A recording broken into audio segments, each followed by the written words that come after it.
SSC के English series में आप लोगों का फिर से स्वागत है। 4 September shift 2 वाला है select the option that can be used as a one word substitute for the given group of words. Study of sound and sound waves यानी ध्वनि और ध्वनि तरंगों का अध्ययन, इसे कहते हैं अकूस्टिक्स यानी कि ध्वनि विज्ञान, जिसमें हम ध्वनि और उसके तरंगों का अध्ययन करते हैं। इसके अलावा बॉटनी यानी कि वनस्पति विज्ञान, फिजिक्स यानी भौतिक विज्ञान और डेमोग्राफी यानी जनसांख्यिकी, जिसमें जनसंख्या के आंकड़ों का अध्ययन करते हैं, यानी जन्म दर, मृत्यु दर, आय, रोग, ये सब। Select the most appropriate option to fill in the blank. The students of class 7 gave their teacher a gift which was blank to her. तो अगर वो अपने टीचर को गिफ्ट दे रहा है तो क्या हो सकता है उसके लिए सरप्राइजिंग हो सकता है। सरप्राइजिंग यानी कि आश्चर्यजनक, चौंकाने वाला हो सकता है, लेकिन चौंकाना यहाँ पर पॉजिटिव सेंस में, इस चीज से जो है उसे खुशी मिली होगी, इस सेंस में उसे खुशी का अनुभव हुआ होगा। इसके अलावा रिवीलिंग का मतलब हुआ प्रकट करने वाला, शॉकिंग का मतलब चौंकाने वाला हुआ लेकिन नेगेटिव सेंस में, ये जो है सदमा दे देने वाला शॉकिंग होता है। और सरप्राइजिंग मतलब भी होता है चौंकाने वाला लेकिन पॉजिटिव सेंस में। तो यहाँ जो है सरप्राइजिंग हम यूज करेंगे क्योंकि गिफ्ट देने की बात की जा रही है। और कंफ्यूजिंग का मतलब भ्रमित करने वाला, उलझन पैदा करने वाला। नेक्स्ट है select the most appropriate synonym of the given word. Obsession, तो ऑब्सेशन का मतलब होता है किसी चीज से बहुत ज्यादा इंटरेस्ट, उसमें बहुत ज्यादा जुनून, जो तुम्हें बहुत ज्यादा पसंद हो, उसको कहते हैं ऑब्सेशन। उसके लिए हम यूज कर सकते हैं सिनोनिम फैसिनेशन। फैसिनेशन मतलब ये होता है जिसमें बहुत ज्यादा आकर्षण हो तुम्हें, जिसमें बहुत ज्यादा वो चीज तुम्हारा मन मोह लेती हो, उसके लिए हम यूज करते हैं फैसिनेशन, जिसके तरफ बहुत खिंचाव हो तुम्हारा।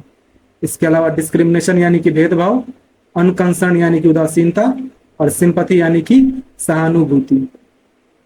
The following sentence has been split into 4 segments.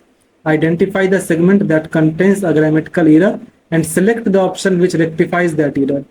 A lot of adulterants are chemicals that can lead to a range of health problems in both children and adults. इसमें to an range of health problems लिख दिया है। Range जो है वो constant sound कर रहा है, तो इसके लिए हम यहाँ पर ए आर्टिकल का यूज करेंगे, ना कि एन। तो इसको देख लेते हैं, यहाँ पर लिखा हुआ है to a range of health problems, तो तुम जो है इससे इसको रेक्टिफाई कर दोगे। नेक्स्ट है select the most appropriate option that can substitute the underlined segment in the given sentence. They would find someone drive the wagon back across the dessert, यानी डिजर्ट के पार जो है वो लोग किसी को गाड़ी चलाने ताकि वो डिजर्ट के पार ले जाए, उसके लिए वो किसी को ढूंढ लेंगे। यहाँ पर एक उद्देश्य की बात की जा रही है, तो हम यहाँ पे इन्फिनेटिव का यूज करेंगे। They would find someone to drive, ना कि सीधे ड्राइव। यहाँ पर टू ड्राइव से हम इसको सब्सटीट्यूट कर देंगे और ये सही हो जाएगा। और टू के साथ ये पता है हमेशा जो है V1 ही लगता है क्योंकि इन्फिनेटिव यूज करते हैं हम। नेक्स्ट है the following sentence has been split into 4 segments. Identify the segment that contains a grammatical error. The ball I kicked went highly in the sky. तो देखो ये बोल रहा है कि जो बॉल मैंने किक की वो आकाश में ऊंचाई पर गया। तो इसके लिए जब हम हाईली यूज करेंगे तो हम हाई का यूज करेंगे अगर ऊंचाई को हमें दिखाना है, क्योंकि हाईली का मतलब हो गया बहुत ज्यादा। यहाँ पर बहुत ज्यादा का सेंस नहीं दे रहा है, यहाँ पर ऊंचाई वाला हाईली की यूज की जा रही है। यहाँ पर हम हाई एडवर्ब का यूज करेंगे, ना कि हाईली। हाई भी एक एडवर्ब है और हाईली भी एक एडवर्ब है, लेकिन हाईली जो है वो बहुत ज्यादा के सेंस के लिए यूज किया जाता है। यहाँ पर हो जाएगा हाईली, ये वाला सेगमेंट तुम्हारा गलत है, यहाँ वेंट हाई होना चाहिए।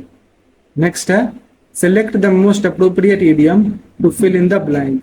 रजत is known for his notorious nature, he will be friendly to your face but likes blank, यानी कि वो अपने नेचर की वजह से कुख्यात है। क्यों? क्योंकि वो तुम्हारे फेस पर तो तुम्हारा फ्रेंडली रहेगा, यानी दोस्ताना रहेगा। बट लिख दिया, इट मीन्स दैट आगे जो है विरोधाभास वाला सेंटेंस होगा, आगे जो भी चीज होगा वो इसके विपरीत साउंड करेगा। क्या हो जाएगा? देखो, अगर वो मुंह पर तुम्हारा दोस्ताना वाला सेंस दे रहा है तो हो सकता है पीठ पीछे वो तुम्हारे छुरा घोंप दे, यानी to stab you in the back. To stab you in the back मतलब होता है पीठ में छोरा घोंपना, यानी तुम्हारे पीठ पीछे तुम्हारे साथ विश्वासघात करेगा। इसके अलावा टू ब्लो हिज ट्रम्पेट यानी कि अपना ही प्रशंसा करते रहना। To paint the whole town red, इसका मतलब होता है बाहर जाकर पार्टी करना, बहुत मस्ती करना। To get all bent out of the shape, इसका मतलब होता है बहुत गुस्सा होना या परेशान होना। Select the most appropriate meaning of the given idiom. Barking up the wrong tree, तो barking up the wrong tree का मतलब होता है किसी गलत जगह पे अपने एफर्ट्स को वेस्ट करना, यानी टू बी मिस्टेकन या to be looking for solutions in the wrong place, यानी तुम जहां पर उस चीज का समाधान ढूंढ रहे हो वहां पे मिलने वाला नहीं है, तुम गलत जगह अपनी एनर्जी वेस्ट कर रहे हो। इसके अलावा प्रोवोक ट्रबल का मतलब हुआ परेशानी को भड़काना, परेशानी पैदा करना। To make a bad situation worse, यानी बुरी स्थिति को बदतर बनाना। Getting a good start is important, यानी एक अच्छी शुरुआत महत्वपूर्ण है। तो ये तीनों इसमें से होगा नहीं। नेक्स्ट है select the option that can be used as a one word substitute for the given group of words. A creature which depends on others, यानी जो दूसरों पर निर्भर हो, तो उसे हम कहते हैं पैरासाइट। पैरासाइट यानी कि परजीवी, जो अपना भोजन और आश्रय जो है वो अपने पोषक से प्राप्त करते हैं। इसके अलावा माइक्रोब्स, माइक्रोब्स मतलब हो गया सूक्ष्म जीव जिसे सिर्फ माइक्रोस्कोप से देख सकते हैं। वायरस यानी कि विषाणु, जो कि किसी भी लिविंग सेल के अंदर गुणन करते हैं या फिर मतलब एक तरह से उसमें सर्वाइव करते हैं। बैक्टीरिया, बैक्टीरिया का मतलब हो गया एक जीवाणु। नेक्स्ट है select the most appropriate idiom to fill in the blank. The play I saw last night was a blank, तो जो नाटक मैंने कल रात को देखा वो क्या था? तो देखो इसमें क्या हो सकता है, हिट द रोड यानी कि कोई यात्रा शुरू करना या किसी जगह से निकल जाना। हिट द हे यानी सोने जाना। स्मैश हिट, स्मैश हिट का मतलब होता है एक बड़ी सफलता या फिर किसी चीज की प्रशंसा करने के लिए कि वो बहुत अच्छी चीज है, इसके लिए हम स्मैश हिट का यूज करते हैं। इसके अलावा हिट द रूफ यानी बहुत गुस्सा होना। तो स्मैश हिट यहाँ पर करेक्ट सेंस देता है कि जो प्ले मैंने, जो नाटक कल रात को मैंने देखा था वो बहुत ही सफल हुई, यानी कि बहुत बड़ी सफलता उसे मिली। यहाँ पे इस प्ले की जो है तारीफ करने के सेंस में यूज किया जा रहा है, तो स्मैश हिट यहाँ पे करेक्ट हो जाएगा। नेक्स्ट है select the most appropriate option to fill in the blank. He is blank of many chain snatching cases in Daryaganj, यानी कि उसे किस तरह का आरोप लगाया गया है? तो बहुत सारे चेन स्नैच करने का, चेन चुराने का। तो देखो यहाँ पर जब भी हम यूज करते हैं आरोप लगाने के लिए तो उसको हम एक्यूज यूज करते हैं, और एक्यूज की करेक्ट स्पेलिंग होती है ACCUSED, अक्यूज। और ये भी याद रखना एक्यूज के साथ हमेशा ऑफ ही लगता है, एक्यूज के साथ भी और एक्यूट के साथ भी। एक्यूज मतलब होता है आरोप लगाना और एक्यूट मतलब होता है आरोप से बरी कर देना। एक्विट, एक्विट ऑफ, तो यहाँ हो जाएगा accused of, accused of. The following sentence has been split into 4 segments. Identify the segment that contains a grammatical error. Despite the setbacks and obstacles we faced, our team rallied together and achieved our goals, which teach us the importance of teamwork, resilience and determination. देखो यहाँ गलती आ रही है कि जब इसने बोला our team rallied together and achieved our goals, ये पूरा जो तुम्हारा क्लॉज है ये एक यूनिट को दर्शा रहा है, ये पूरा जो है एक चीज को दर्शा रहा है कि ये जो काम है इसने हमें क्या सिखाया, तो इसलिए हम इसे एक यूनिट कंसिडर करेंगे। और इसने हमें जो सिखाया तो इसके लिए हम इसे एक वचन मानेंगे, सिंगुलर मानेंगे। हम विच टीचेज अस लिखेंगे, ना कि विच टीचर्स। इसलिए तुम्हारा ये सेगमेंट गलत हो जाएगा कि which teaches us the importance of. ये जो बोल रहे हैं ना कि हमने जो है मतलब कितने भी बाधाएं आई लेकिन फिर भी जो है हम साथ रहे और अपने गोल्स को अचीव किया। तो our teams rallied together and achieved our goals, ये तुम्हारा एक चीज को दर्शा रहा है, एक यूनिट को दर्शा रहा है। ये पूरा क्लॉज जो है वो एक यूनिट को दर्शा रहा है। नेक्स्ट है select the option that correctly rectifies the spelling error that is underlined. The questionnaire used by the researcher was of top quality. Questionnaire का मतलब होता है प्रश्नावली, यानी प्रश्नों का एक सेट। क्वेश्चनर की करेक्ट स्पेलिंग होती है क्वेश्चनर्स, QUESTIONNAIRE, क्वेश्चनर यानी प्रश्नावली। नेक्स्ट है the given sentence contains an error, select the option that correctly rectifies the error. That career competition was the difficultest exam he had ever given. इसमें difficultest की spelling गलत है। इसके बाद देखते हैं that career competition was the difficultest exam that any he had given. तो यहाँ सुपरलेटिव भी यूज कर रहा है और फिर आगे तुम्हारा ये भी यूज कर ले रहा है, क्या बोलते हैं, कंपैरेटिव, इसलिए ये तुम्हारा गलत हो गया। That career competition was the most difficult exam than any he had ever given. तो यहाँ भी सुपरलेटिव और कंपैरेटिव दोनों यूज कर लिया गया है। यहाँ मोस्ट डिफिकल्ट सही लिखा है क्योंकि डिफिकल्ट को सुपरलेटिव बनाओगे तो डिफिकल्टेस्ट नहीं होगा, मोस्ट डिफिकल्ट होगा, इसलिए यहाँ पे मोस्ट डिफिकल्ट सही है। लेकिन देन एनी लिख दिया यानी कंपैरेटिव बनाने की कोशिश, इसलिए ये गलत हो गया। That career competition was the most difficultest, तो सुपरलेटिव प्लस सुपरलेटिव, तो ये भी गलत हो गया। That career competition was the most difficult exam he had ever given, ये तुम्हारा एकदम करेक्ट हो गया, इसमें सही तरीके से सुपरलेटिव का यूज किया गया है। नेक्स्ट है select the most appropriate idiom for the following sentence. Shweta organizes the sale of handmade pottery at a cheap rate. यानी जो हैंडमेड पॉटरी है यानी जो हाथ से बनाया गया मिट्टी का बर्तन है उसे वो सस्ते दामों में बेच रही है। तो इसके लिए हम क्या यूज करेंगे सस्ते दामों में बेचने के लिए? तो go for a song, go for a song एक इडियम है जिसका मतलब होता है बहुत सस्ती कीमत पर बेचना। इसके अलावा हश मनी, हश मनी मतलब होता है मुंह बंद रखने के लिए पैसा देना, यानी अगर कोई गलत काम करते हुए तुम्हें किसी ने देख लिया है तो उसको मुंह बंद करने के लिए जो पैसा देते हो, उस काम को छुपाने के लिए जो पैसा देते हो, उसे कहते हैं hush money. Having one's cake and eating it too, यानी दोनों हाथों में लड्डू होना, दोनों तरफ से विरोधी लाभों का आनंद लेने की कोशिश करना। मेकिंग अ फस आउट ऑफ समथिंग, यानी किसी बात का बतंगर बनाना। Select the most appropriate antonym of the given word. Guilty, guilty यानी कि दोषी, तो इसका एंटोनिम हो जाएगा इनोसेंट, इनोसेंट यानी कि निर्दोष। इसके अलावा रिस्पॉन्सिबल मतलब होता है जिम्मेदार, क्रिमिनल यानी अपराधी, और पेशेंट यानी कि धैर्यवान। और पेशेंट वैसे रोगी के लिए भी यूज किया जाता है। नेक्स्ट है identify the incorrectly spelled word in the following sentence and select its correct spelling from the given options. The colours of the rainbow seemed to shine through the triangular prism as the sun hit the object. इसमें तुम्हारा triangular की spelling गलत लिखी हुई है। Triangular यानी कि त्रिकोणीय, और इसकी स्पेलिंग में LAR होता है, TRIANGULAR, इसलिए तुम्हारा ये करेक्ट है और ये गलत है। नेक्स्ट है select the most appropriate option that can substitute the underlined segment in the given sentence. The intrepid group of adventures climbed the mountain despite of bad weather and road closures, यानी bad weather और road closures के बावजूद जो है, जो adventures का group था वो पहाड़ पे चढ़ गया।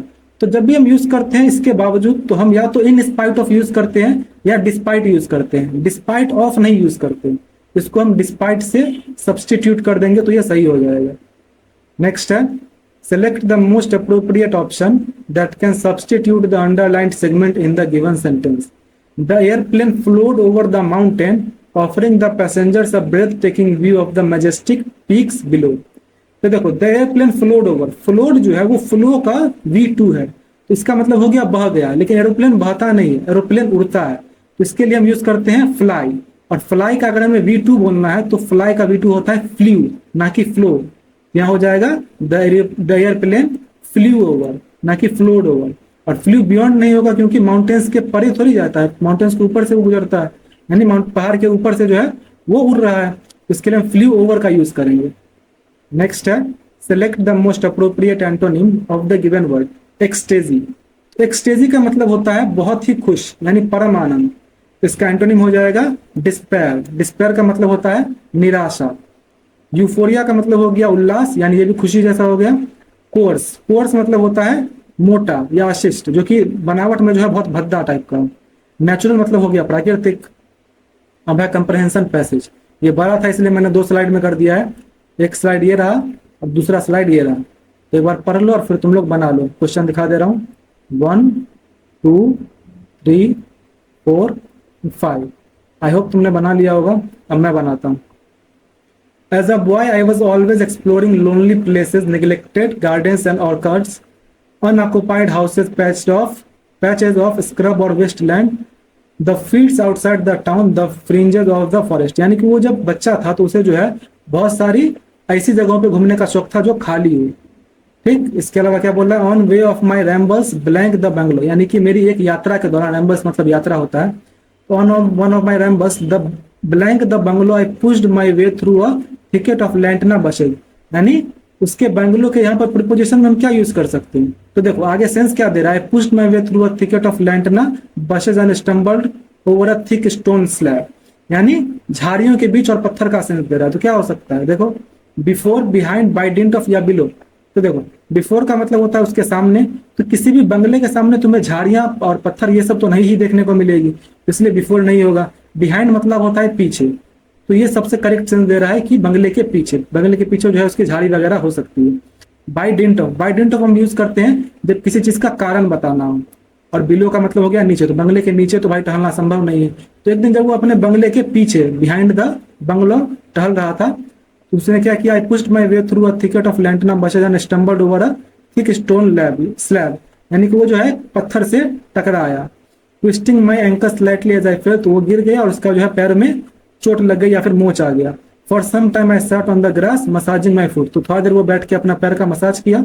When the pain eased, I looked more blank at the stone slab, तो जब उसका दर्द कम हुआ तो उसने क्या किया, तो स्टोन स्लैब की ओर क्या कर सकता है, देखो क्लोजली, एम्पिटीली, फ्रैंकली या लॉफुली, तो वो किस तरह से देख सकता है?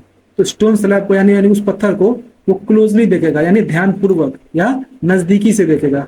इसके अलावा एम्पिटीली मतलब हो गया खाली ढंग से, फ्रैंकली यानी ईमानदारी से, और लॉफुली या कानूनी तौर पे। तो कानूनी तौर पे तो भाई वो नहीं ही देखेगा पत्थर को, क्लोजली हो जाएगा कि मैंने करीब से उस स्टोन लैम्प को देखा। And was surprise to find that it was a grave stone, और वो इस चीज से सरप्राइज हो गया कि वो क्या था, एक ग्रेव स्टोन था। यानी ग्रेव स्टोन मतलब होता है स्मारक के लिए जो एक प्रशस्ति लगी रहती है ना, मतलब एक पत्थर होता है उस पर नाम, कब वो मरा है, ये सब खुदा रहता है, उसे कहते हैं ग्रेव स्टोन। नेक्स्ट क्या है, it was almost entirely covered by EV. EV एक तरह का तुम समझो कि कचरा है, मतलब गंदगी है। Obviously no one had been near it for years, यानी कई सालों से कोई भी उसके आसपास नहीं गया। I tugged at the ivy and some of it came away in my hands, तो उसने वो कीवी को थोड़ा साफ करने की कोशिश की तो कुछ इसके हाथ पे भी लग गया। There was some blank lettering on the grave, half of skirt by grass and moss. Half of skirt यानी कि वो जो है ग्रास और मॉस यानी कि तुम्हारा गंदगी से जो है घास वगैरह से वो हाफ ऑफ स्कर्ट था, यानी आधा ढका हुआ था। तो इट मीन्स दैट वो लेटर किस तरह से उसे दिख रहा होगा, तो उसे एक ठीक से नहीं दिख रहा होगा। क्या हो जाएगा, इडियटिक, स्टर्डी, ब्लड या नोमैडिक। तो ब्लड हो जाएगा, ब्लड यानी कि धुंधला। तो जब उस पर घास वगैरह काई वगैरह लगी हुई है तो उसे धुंधला दिख रहा होगा, तो ब्लड यहाँ पे करेक्ट सेंस देता है। इसके अलावा इडियटिक यानी कि बेवकूफी भरा, स्टर्डी यानी कि मजबूत, और नोमैडिक यानी कि खाना बदोश। यहाँ पर हो जाएगा blood. There was some blood lettering on the grave, I could make out a name rose but little more, I sat there for some time blank over my discovery. तो उसे जो है एक नाम मिला रोज, तो वो थोड़ा देर वहां बैठ गया और अपने डिस्कवरी पे क्या करने लगा, क्या कर सकता है अपनी खोज पर। स्लीपिंग, पॉन्डरिंग, बीइंग या पुलिंग, तो हो जाएगा पॉन्डरिंग। पॉन्डरिंग मतलब होता है उस चीज पे गहन मनन करने लगा, उस पर गहराई से सोचने लगा। स्लीपिंग मतलब सोना, बीइंग मतलब होना, और पुलिंग यानी खींचना, तो ये तीनों होगा नहीं। तो वो थोड़ा देर बैठ के उसी के ऊपर सोचने लगा, अपने खोज के ऊपर। I was wondering why rose should have been buried at so lonely a spot when there was a blank not far away, यानी वो सोचने लगा कि रोज को जो है इस सुनसान जगह पे क्यों दफनाया गया है जब एक पास में ही क्या है। तो एक पास में क्या हो सकता है, सिमेट्री हो सकता है। सिमेट्री मतलब होता है कब्रिस्तान, तो यही बोल रहा है कि जब एक कब्रिस्तान पास में ही है तो इसको इस सुनसान जगह पर क्यों दफनाया गया। तो सिमेट्री यहाँ पे करेक्ट सेंस देता है। इसके अलावा डॉर्मेट्री यानी कि छात्रावास, कैनल, कैनल मतलब होता है कुत्तों का घर, और सैंक्चुअरी यानी कि पवित्र स्थान। तो इसलिए ये तीनों तो होगा नहीं, किसी को दफनाने के लिए हम सिमेट्री का यूज करेंगे। तो इस तरह ये कंप्लीट हुआ। आपका जो भी स्कोर हुआ कमेंट कर दीजिए। मिलते हैं नेक्स्ट वीडियो में।